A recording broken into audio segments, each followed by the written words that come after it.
Hello and welcome to Thrive Guys, episode 29, the show where we explore how we can get more done, be more effective, and live happier lives. My name is Joe Page, and I'm joined here, just like every other week, by my friend, compadre, and co-host, Mr. Dan James Short. Dan, how are you today? Very, very good, mate. And yourself? I'm alive. I'm okay. I'm getting there. Things are getting better. Good, I'm feeling good. We're following on from our last episode about refined sugar and sleep deprivation. So I figured it was worth checking in with you, making sure you're okay. Yeah, well, as I said in last episodes, I quit quitting on the 23rd of December. And since then, I've eaten my weight in sweets and chocolate many, many times over. And that's been delightful. But I'm still not really getting any sleep, unfortunately, which is not ideal, but, you know, parenthood. On the plus side, I have started an interesting exploratory journey with coffee, which is quite exciting. Tell me more. I have been subscribed to a coffee YouTube channel for about a year now. It's a guy called James Hoffman. He is a very pleasant, mild-mannered, quite charismatic English chap who is really into coffee and has many, many videos on some, beginner's guide to coffee and actually some really more detailed bits and pieces. And I've moved away from Nespresso because I kind of found that all of the coffee tasted the same and it was all kind of bitter and darkly roasted, and I felt like I wasn't really getting the experience that I wanted out of Nespresso. And so I bought just and also I wanted to have a coffee system that was on a timer so that I didn't have to. Oh, nice. Yeah. Yeah. So it basically, I have coffee whenever I wake up in the morning, ready for me to, We'll have to chat about that offline because I'm keen on those. I had been looking into one myself, but yeah, let's take that one offline. Well, we could probably follow up. I will explain it. I bought a cheap one from Sainsbury's, just for the listeners' benefit. I bought a cheap one from Sainsbury's, which made me realise that, actually, I like the taste of filter coffee, probably more than Nespresso, and it's opened my eyes a little bit to exploring different types of coffee, different, grinding and roasting strengths and things like that. But I also got a Chemex for Christmas, which is like a filter brewer. Essentially, it's not like a mechanical automatic thing. It's basically just like a glass object that you stick a filter in and you put coffee in and then you pour it over, and it's a whole process. But it makes excellent coffee. And also, my girlfriend's brother got me some really nice specialty coffee for Christmas. And so this is kind of, started me on a journey to trying to figure out what coffee I really like, because I've only ever just drunk what's in the supermarket. Yeah, so whatever's put in front of you. Whatever's put in front of me. So that's been quite cool. It's been quite exciting. And I've bought lots of different types, different roasts, different sort of origins and things like that. So that's one of the reasons why we are hitting pause on the on abstaining from coffee for a month, because I don't think I'm psychologically ready for that just yet with the lack of sleep I've been getting. But no, things are good. Things are good.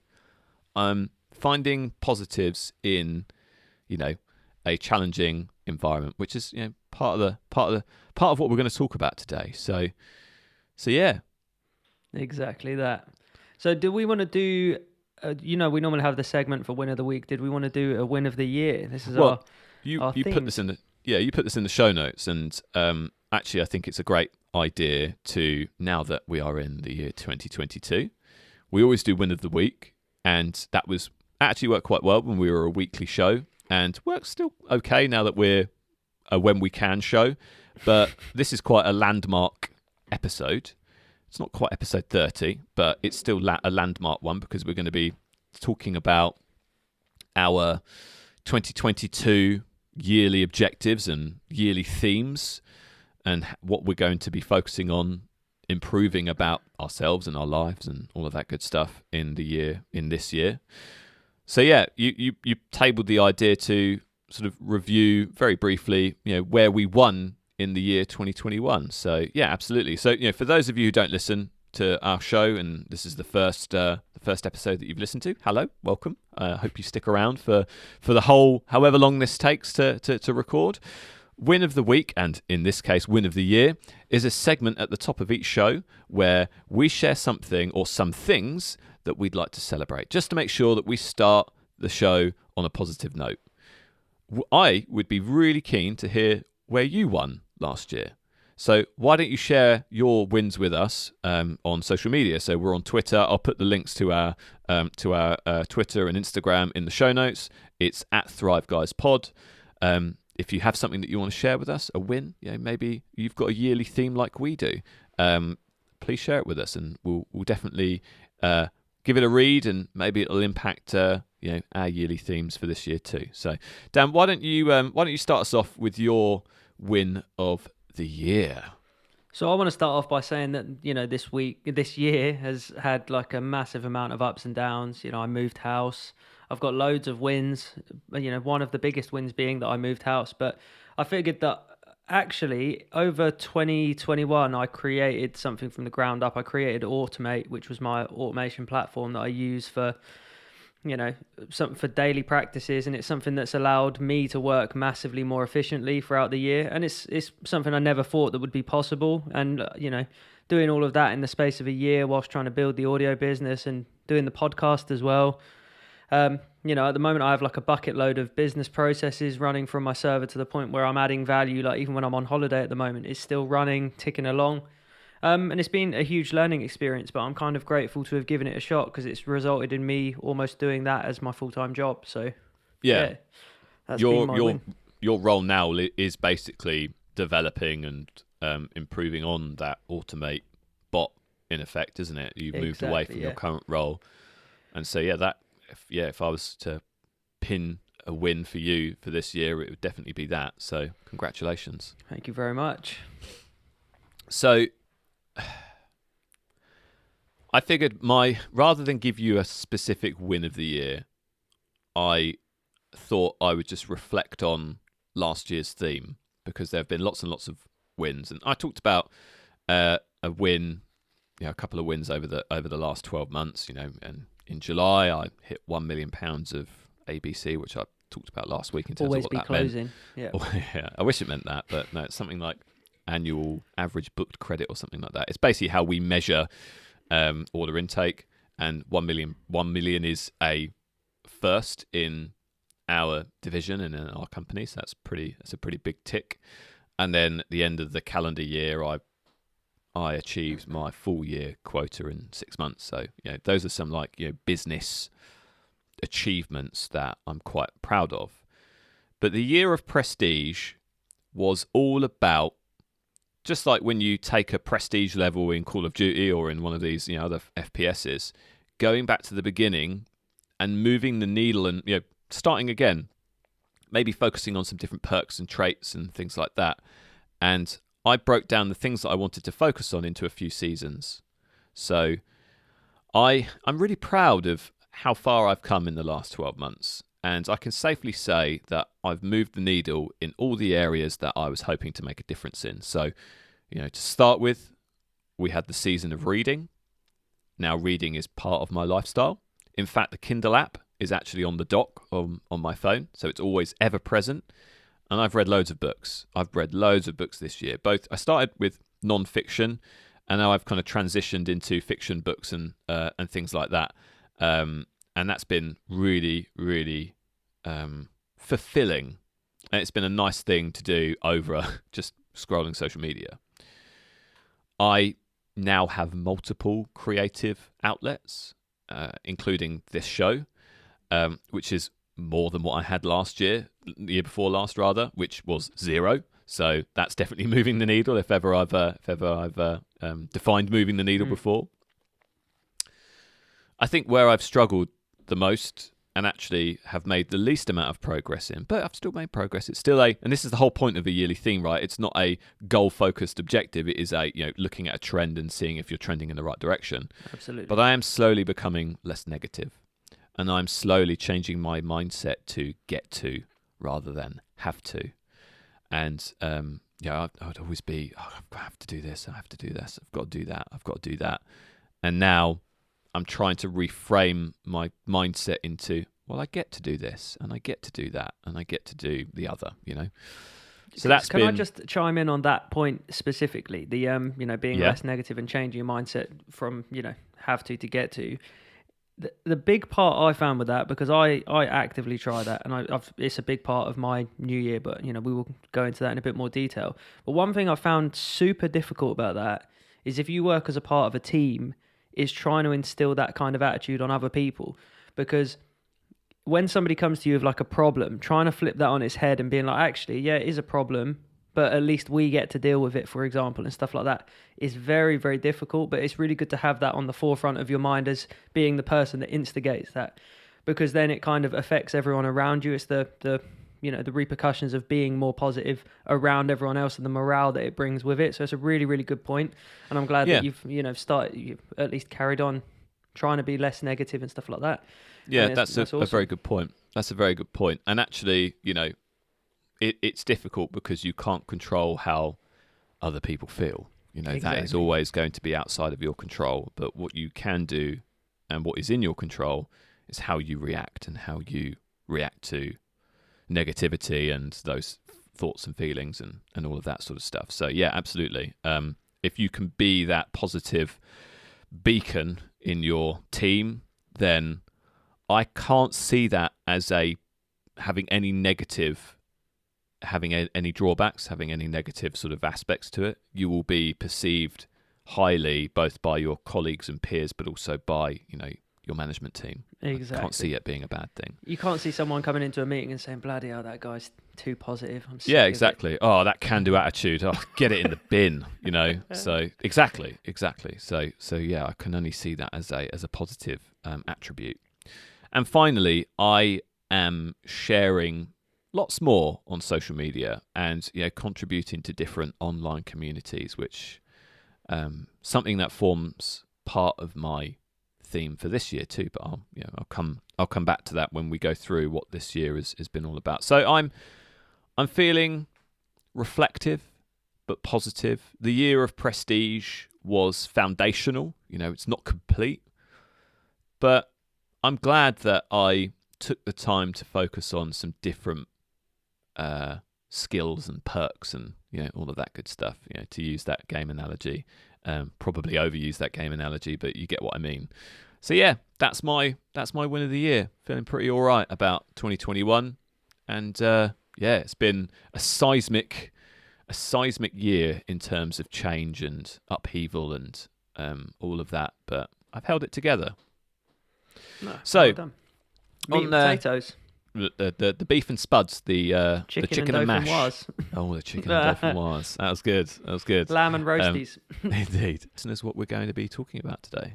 Yeah, on this episode, we're talking about how we're personally going to navigate through the challenges of 2022 and ultimately what we hope to achieve by the end of it. We're recording the podcast at the start of the new year, which is always a great time to start. So why don't you give us a little introduction to themes and, versus New Year's resolutions?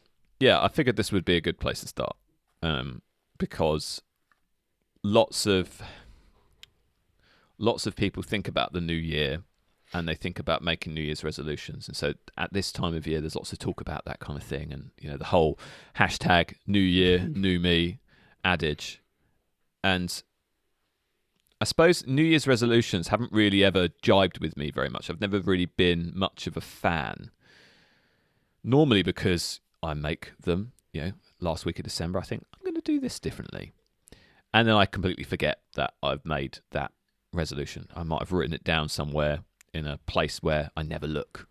And then I realise or remember in August or November or December that I made that particular resolution, and then equally realise that I didn't do a single thing differently to work towards it. And I feel the pang of guilt that things are the same and I'm no different to who I was last year. Now, probably, 18 months ago, I discovered a podcast called Cortex, and they have a fantastic alternative to New Year's resolutions. So I cannot take credit for this whole yearly theme principle. And if you want a more detailed explanation on yearly themes, and they actually have a product called the Theme System Journal that you can use to track your theme and keep yourself accountable and all of that sort of thing. So if you want more information than what we're going to provide today, then I would suggest that you go listen to them and check them out. It's a great podcast, and I think you'd really enjoy it if you're enjoying what we're doing. However, I will give you my 2 pence on, why I think yearly themes are invariably in every way more effective than resolutions. So resolutions are normally something like, I want to lose 10 pounds or 10 kilos, or I am going to go to the gym 3 times a week. So these are well-intentioned things that you want to do in order to make some improvements in your life, but they have a massive gaping flaw. So what if you only lose 9 pounds that year? Or what if you get an injury when you go to the gym so often and pick up an injury in February and have to take a month off? These goal-orientated resolutions put too much pressure on yourself, and they put too much pressure on the whole pass-fail mechanic. You might get to the end of the year and you go, "Oh, I've only lost 9 pounds this year, so I failed my New Year's resolution." But it's the complete wrong way of looking at it, because you've missed an opportunity in that scenario to celebrate your success of a healthier lifestyle. Because you didn't lose 10 pounds, but you lost 9 pounds. And what is a pound? It's immaterial in terms of what you've actually done to get to where you wanted to be. Now, yearly themes, in contrast to that, are way more flexible. I've found that they help you focus on the inputs and less on the outputs. So, for example, in my lose 10 pounds, go to the gym 3 times a week resolutions, that might be the year of health.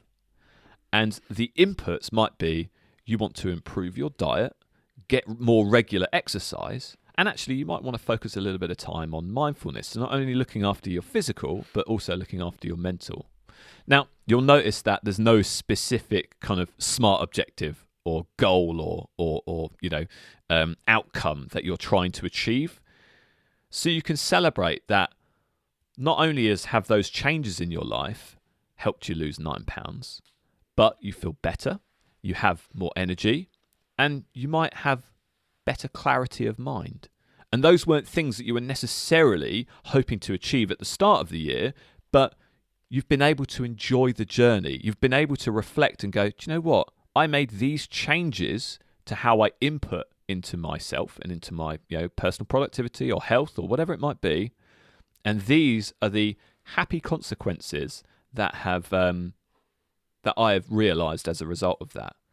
And so you're focusing so much more. I love the whole practice and principle of focusing on inputs rather than outputs, because I think that is the best way to move the needle towards your goal. And you always recognize and reflect on all of the benefits rather than just the ones that you were trying to achieve. And so that's why I think that yearly themes are better in every single way than New Year's resolutions. So if you've got a New Year's resolution, have a think about how you could morph that into a theme where, rather than focusing on I'm going to get this outcome or I'm going to achieve this goal, think about how you're going to do that and what high quality inputs you're going to practice in order to perhaps get to that goal. And if you focus on those, you might see the wood from the trees, because it's very hard to do that when you're just always outcome focused. So, that's why I love this. And that's what I've found has been massively valuable through the year of Prestige.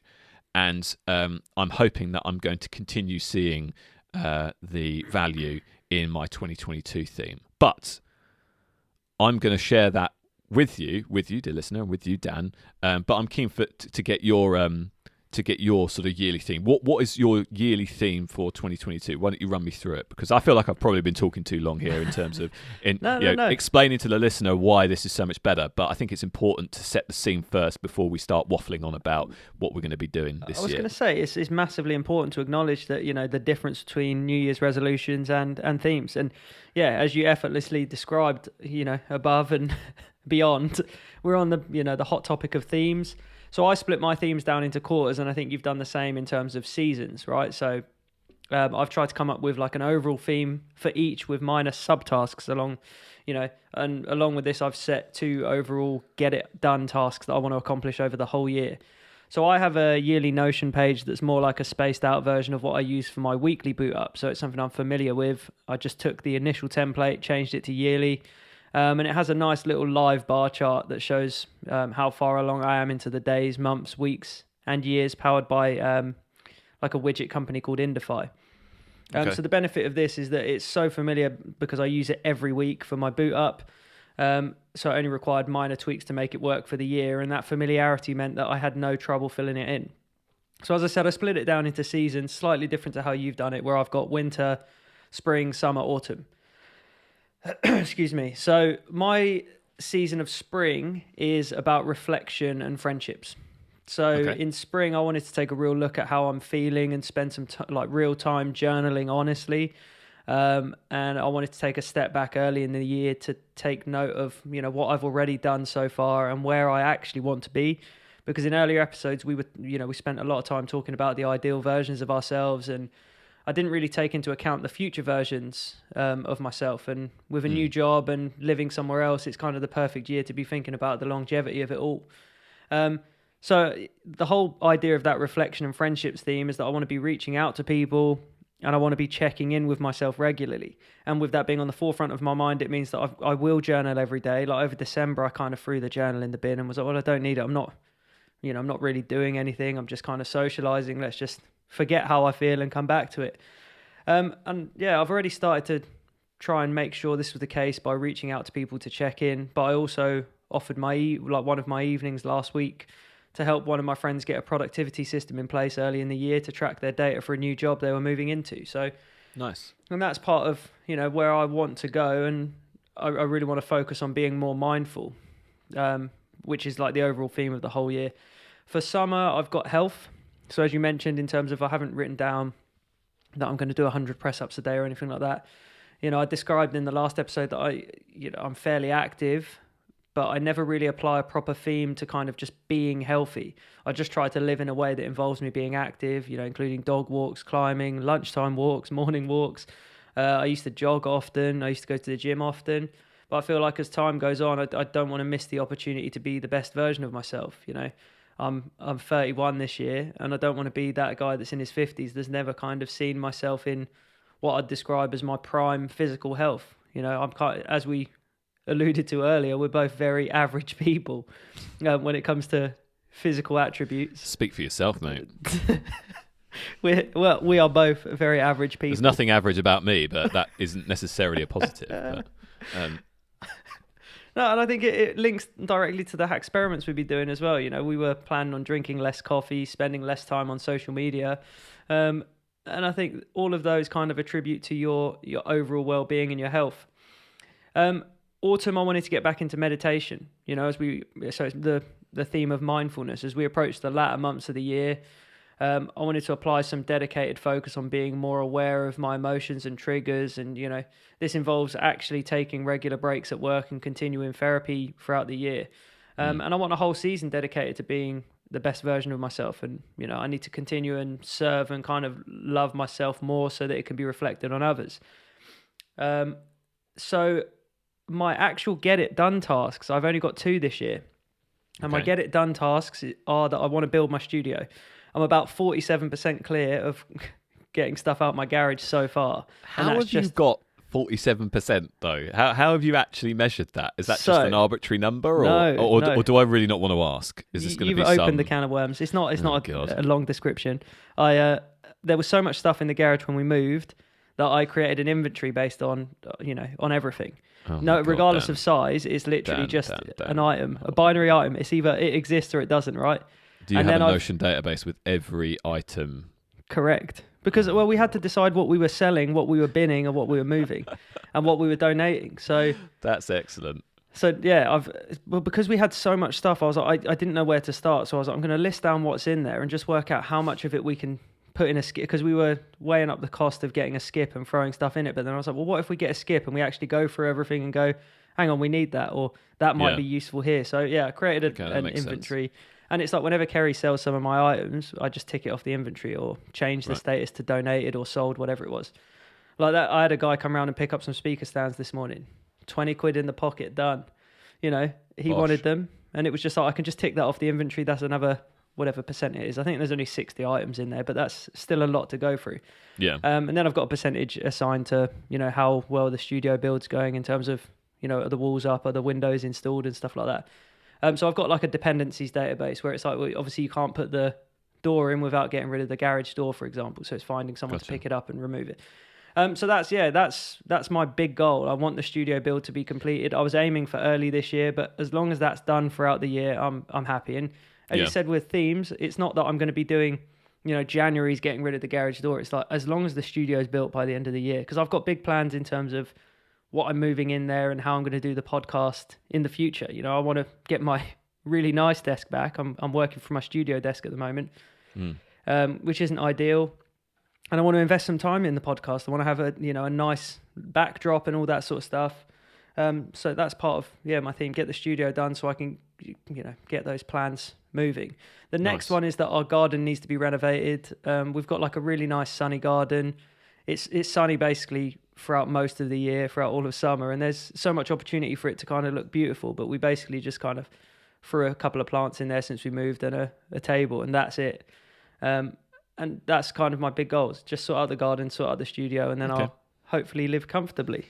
So you have a couple of projects that you want to get done, and then you're essentially focusing on, you know, your own mental and physical well-being. Kind of, it's a general. Yours is a general year of health, I would say. If you were to have a, because you've not really said you've got a yearly. You haven't got a name for your yearly theme, but I think year of health would probably be a good way of putting it, because you're doing internal reflection and building relationships. You're focusing on physical health and being healthy, and you're focusing on mental health and being healthy there as well. Okay, excellent. That's good. I like it. So, where do I start? 2022. I'll start with what I've called it first, because it's really bananas. And then I'll kind of go through the different seasons that I've put together. And I'm not doing them sequentially. I'm going to do them in parallel. Because I thought about doing spring, summer, autumn, winter, but I decided that I didn't want to wait until, you know, later in the year to work on some of this stuff. I kind of wanted to do it all at the same time. And we'll see how that goes, right? I'm not really sure how and some of this stuff is nebulous still. It's, you know, I know I need to make some changes, but I haven't really quite worked out what the actionable items are. Yeah, it's worth noting it's still very early in the year. I threw my yearly themes together on literally January 1st, and I haven't looked at it since. So I've kind of I've acknowledged them and I've written them down, so they're, you know, I'm accountable. But as you said, some of these are subject to change and dependent on how you want to tackle them, right? Yeah, for sure. Absolutely. So my yearly theme is called The Year of Finn. Open brackets, my son, close brackets. Not the situation, no. And, yes, indeed. And Joe 2.0, open brackets, the dad, close brackets. So we can shorten it down to The Year of Finn. And Finn is my son, obviously. I mean, if you've listened to this podcast before, you'll know that. But if you haven't, my son's name is Finn. So last year was all about me. And it was all about, the year of prestige was all about focusing on different perks and traits for my own personal improvement. But it's not just about me anymore. I have this little baby, this little boy, who is invariably more important than all of the above. And I think in the lead up to Finn being born in August of this year, I grossly underestimated how challenging fatherhood would be. Like, I cannot describe how much I underestimated how difficult it would be. In particular, he's not an easy baby. Okay, let's just say it how it is, right? He doesn't like sleeping.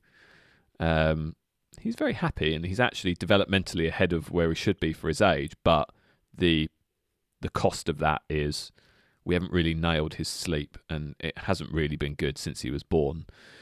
And obviously that has a big impact on our well-being because we're not sleeping. Even when he's sleeping, it doesn't necessarily mean that we're sleeping. So that's had some, that's kind of caused some challenges and some friction and some disappointments actually in myself.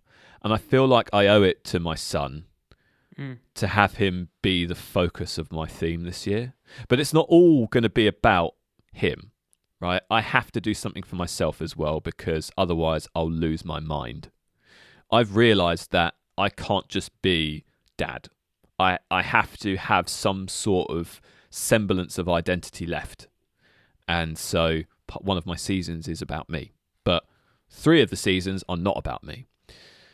Now, look, I'm going to be really candid here and admit that there are a few characteristics that I have noticed in myself over the last 4 months of parenthood that I do not like, right? I really don't like. People know me as cool, calm and collected. Absolutely. Ultimately unflappable, right? That has that has all ebbed and unfortunately dropped away.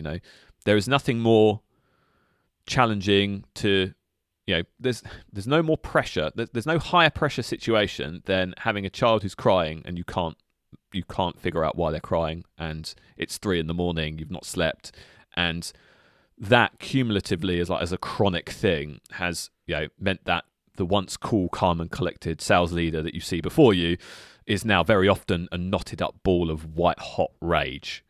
And I need to work on that in a big way. And I have identified that it's all about control. I don't have control of the situation, and I am struggling to accept that Finn going to sleep is outside of my control. I can set him up for the best sleep environment, but him going to sleep is not within my control. It's in his control. It's him. He needs to be able to put himself to sleep. It's a thing that he needs to learn. I can give him all of the guidance and set him up with the right environment, but it's up to him. And that's quite challenging, because it's like you want to succeed, you want to be a good parent, you want to have a child who's able to sleep by himself and sleep through the night and all of that kind of stuff.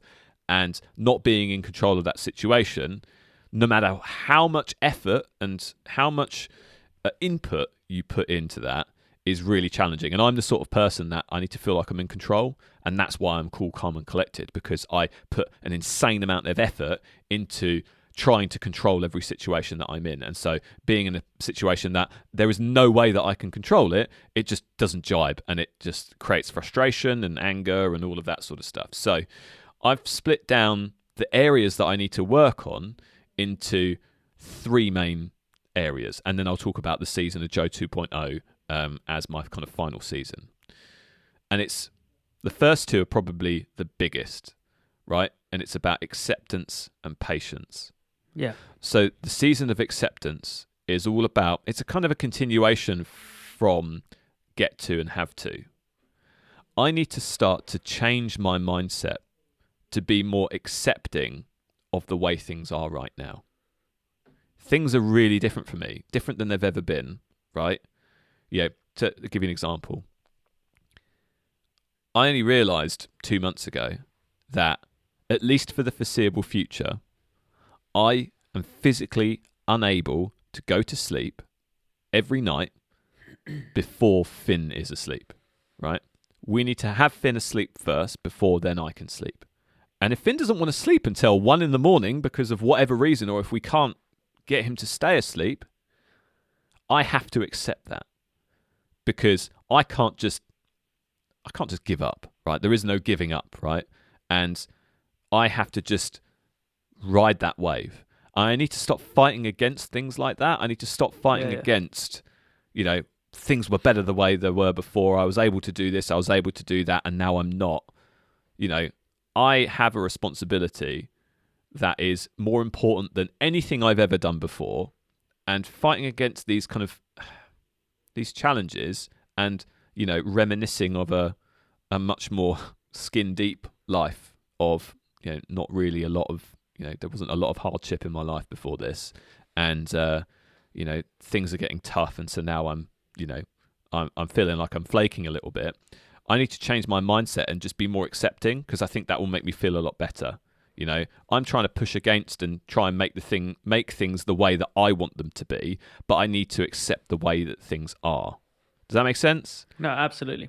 And it really resonates with me, because this is part of what we've discussed before about like the prayer and and therapy as a whole. Is a lot of just acceptance and and being more patient about these sort of things, and it kind of directly links into the pillars. So it's just good to hear you talking about these sort of themes that almost, our situations are very different, but the mindset side of things is very similar in terms of how, you're looking to change how you deal with things, and it's likewise same with me. Yeah, no, absolutely. So I think I love the whole Stoicism thing, and I read about Stoicism all the time. Do I practice it? I thought I did. This has taught me that I don't. That's exactly what happened to me. Do you know what I mean? I always thought I was a very patient person, and I'm exactly how you described, cool, calm, and collected. That's why people come to me, because I'm personable, cool, calm, and collected. I'm always calm. And then I just notice, moments like we'd had an argument last month, and I thought that is out of character for both of us. Yeah. Absolutely, for both of us. And it's like... And it was all a misunderstanding. And those sort of things just actually make you go, hang on a minute. Like I invariably believe that I practice what I preach, but that's completely turned it on its head. And it's like you have to really focus inwards on those sort of things. You can't sit there and be like, well, it's because of Finn. It's that's nothing to do with it. It's about how you can change the way that you deal with these things. And the season of acceptance is like a really powerful way of acknowledging that and trying to make yourself a better person, which is awesome. Yeah. Absolutely. And that you've hit on something absolutely fundamental there, because often I'd be like, what's wrong with my kid? Why can't he be like X? Why can't he be like Y? He's a baby. And I'm putting these expectations on him of this ideal Instagram, sleeps through the night, doesn't ever cry. And it's like, Joe, it's a fucking baby. Like, grow up. And it's just it's a vicious cycle, because I get frustrated about the situation, and then I get frustrated about being frustrated, and I get frustrated about being frustrated about being frustrated, and then I turn Super Saiyan and want to jump off a bridge. And it's like, I don't actually want to jump off a bridge, by the way. That's just me being dramatic. But it's just like a vicious cycle of rage and guilt, because I get really angry. And I have to take a step back and just take 5 minutes, because I'm just frustrated at the situation. And then I take 5 minutes. Kaylee's got to pick up the slack, and I feel guilty. And I just need to sort out that anger bit by being more accepting of the situation, and being more nurturing and caring, and not thinking about doing it right, but just doing what's right at the time. Yeah. Absolutely. So, I haven't quite worked out how to get all of that nailed yet, but I know that that's a change I need to make. And I think it will benefit me in other parts of my life as well, because actually being more accepting and understanding what's in my control and what's out of my control will massively benefit me at work as well. So I'm seeing that there'll be principles that I learn about being a dad that will benefit me kind of overall. So that's great. So that's a season of acceptance. So adjacent, related to that, and probably equally challenging, is the season of patience. Being a parent requires a monumental amount of patience. Like, seriously, Dan, more patience than you would ever think. Like, think about the maximum amount of patience you have, times it by 10. It's that bad. Because you struggle to accept the situation because it's like it doesn't. No logic applies. Yeah. No reasoning applies. So it's difficult to then be patient about it when your brain is very much logic, reason. Because that's how I deal with situations. I think about them pragmatically. But it's very difficult to be pragmatic under this kind of situation. You'll find that being rational and logical will be your greatest strength, but also your greatest weakness. Is what I found with starting therapy later in the year. Is that's exactly what they said to me. It's like, being rational, logical, and and collected about these things is great until it isn't, and that's kind of where you're stuck. You look at everything as in like there's got to be a solution, and sometimes there just isn't. There's actually a really cool technique, which is this is part of what I'm practicing at the moment, which is about finding the middle ground. Is not always just accepting like there is sleep and there isn't sleep, as in your example. It's like finding that middle ground of sometimes I'm going to get sleep, but how do I combat the bits where I can sleep? What can I do to make my sleep more restful and all this sort of stuff? But finding that middle path is something that you definitely, benefit from. And one of the things that I have been thinking about, if I'm being completely candid, is looking into my options around therapy and speaking to maybe counselling rather than therapy. I don't know whether they're different or not, but maybe they just sound better in my head. I don't know. And because in America, people just do proactive therapy. They talk to someone just as part of their general well-being, but it's very stigmatized in the UK because, especially with men, because it's like stiff upper lip and all that. Oh yeah, it's not that bad, but life's always shit, right? And actually, we're moving past that now. We're moving past that kind of mindset and culture and all of that sort of thing. And maybe it will help. I don't know. I want to try and work it out for myself to start with, but it's definitely an option that I'm thinking about. I don't feel like I'm at my end of my tether yet. Yeah, you do you know want what to I do mean? it before you kind of reach crisis point where, like, I left it too long to the point where I was like, I definitely need to do something. Yeah. And you'll just find that, like, because we can talk about this, and we're always very open, not just on the podcast, but to each other about how we feel and stuff like that, right? So that's a good point. You have your circle of friends that you can rely on and stuff like that, but there's always still a bias when it comes to your friends. So speaking to someone that's completely neutral, that knows nothing about you, gives you a whole new perspective, because you actually feel like you probably want to listen to them more, in the sense that they have no knowledge of who you are or what you do, or only what you're telling them. And if you're as honest with them as you can be, they can give you the feedback on, they've got a wealth of experience and knowledge. Like the therapist that I speak to has given me so many like different techniques to dealing with certain things that are related to me, which help massively. And it's it's not like you don't see it as homework. It's just like this is something you should try. And she helped me go through like my daily journal to reword how I track things. Interesting. So like my journal was more of like an intellectual journal, and now it's turned into more of like a thoughts and feelings journal, because that's something that I lack massively. And that that really helps. And it's like one of those things, you may just book one session and go through it with them, and they go, actually, it's quite obvious this is your problem and this is what you need to do to fix it, and you'll be blown away with it. But definitely something to consider. It's something that's on my mind, worth exploring, I think. And I don't see it as part of me, and please take this the way it's intended. I don't mean this as a slight on you, but part of me sees it internally as like failing. Does that make sense? It sounds bad, and I don't see that you doing what you're doing is you failing, but it's like my own personal thing. That's the way I'm judging myself, by thinking about it, and that's the wrong way of thinking about it completely. So I feel like I want to expand my repertoire of patience techniques. I want to try and figure it out on my own first, and then, but that door is not completely closed. And I say that being really honest, and it's absolutely. It's completely the wrong way to think about it, but it's just that initial emotional reaction where I think about maybe I need to talk to someone, and I go, but that's me giving up, right? But it's not. It's the worst way of thinking, and I don't know why I feel like that, because when you told me what you were doing, I didn't think that way about you at all. Do you know what I mean? It didn't even cross my mind. But then when I think about doing it myself, I don't know why I feel like that. But That's maybe a rabbit hole I don't want to go That's your down birthday this this year, mate. That's your birthday this year. I'm going to give you a voucher, 1 free therapy session. Well, yeah. I mean, yeah, it's so the season of patience and the season of acceptance are kind of the fundamental kind of pillars of where I want to move the needle this year. The third season is the season of the confident father.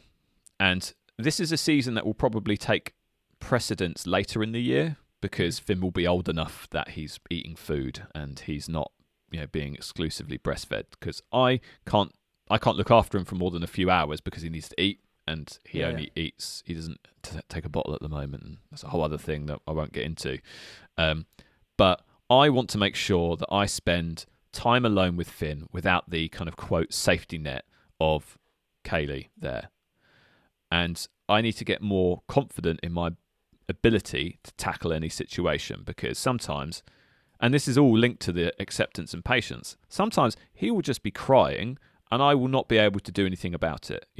He wants his mum and I'm not that person, and I have to not take that personally. I have to accept the fact that sometimes that will happen and be patient with him so that, if she is out, then I just need to ride it out until she's home. Do you know what I mean? Yeah. It's that kind of, but I dream about having weekend breakfasts with me. We go out on our own and we go to a little coffee shop or something and we have breakfast together, just me and him.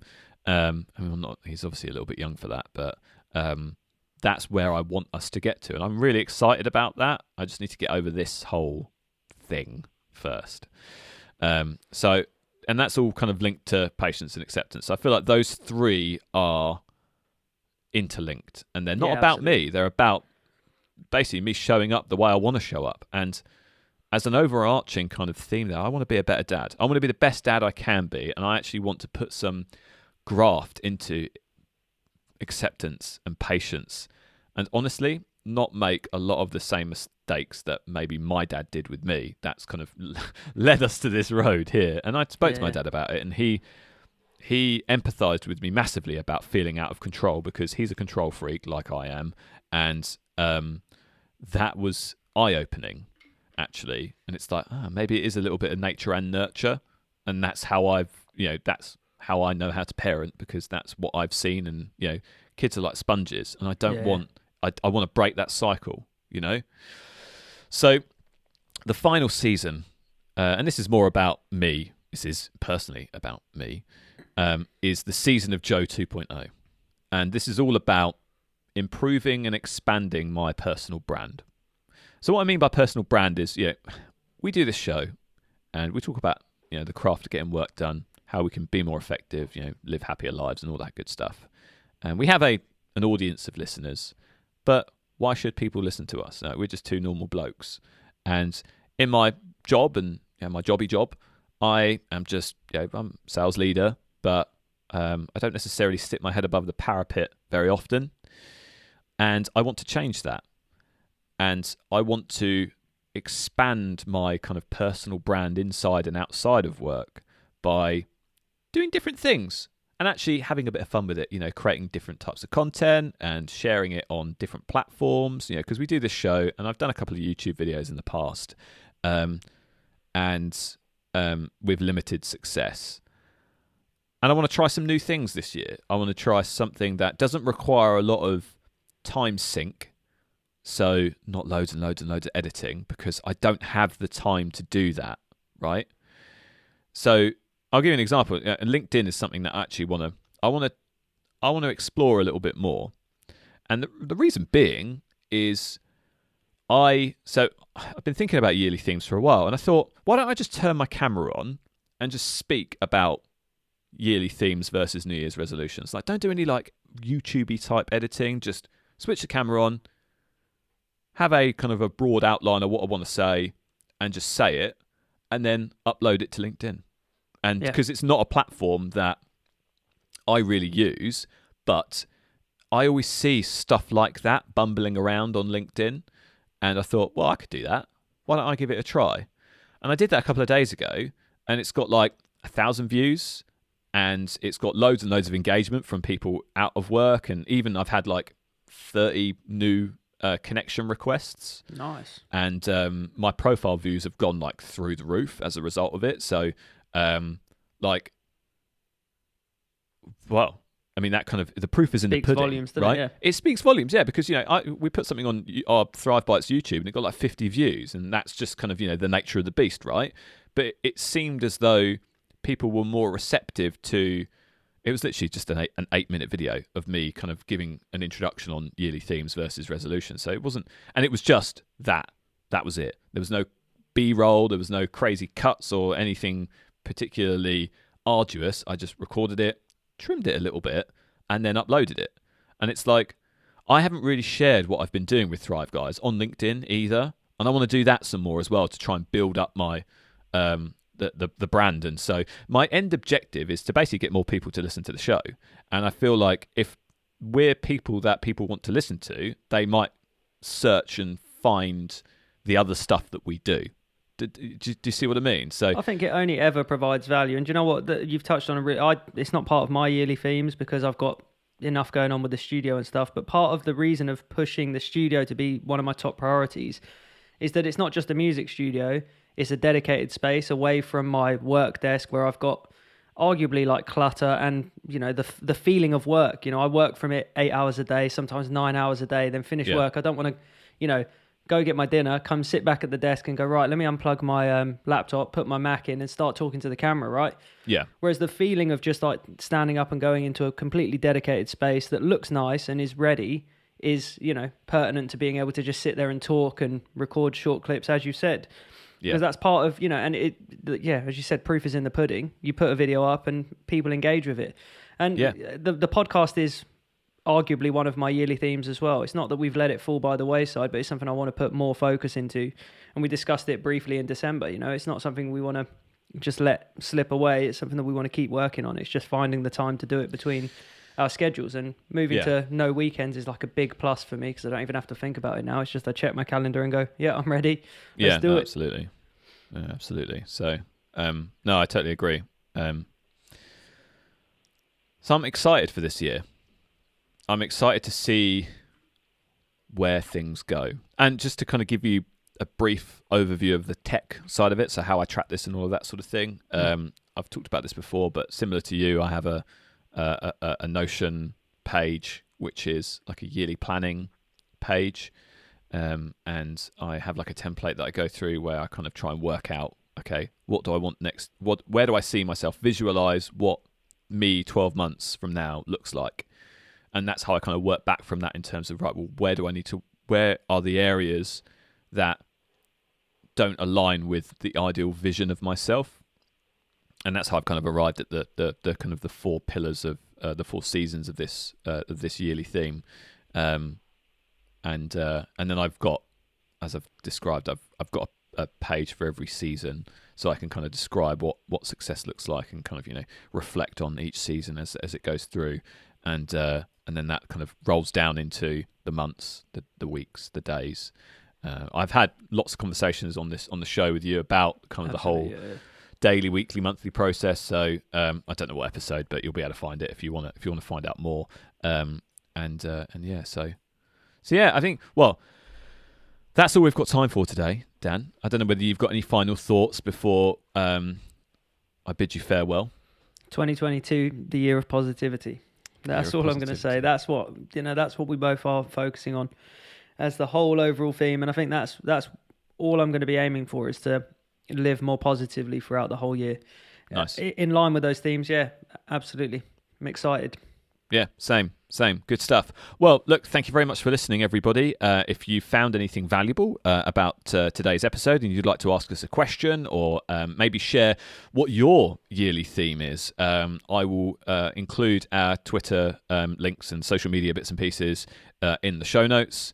And if we don't hear from you, then hopefully we'll see you next time. Thanks very much for listening. Say goodbye, Dan. See you later. Thank you very much. Goodbye. Bye.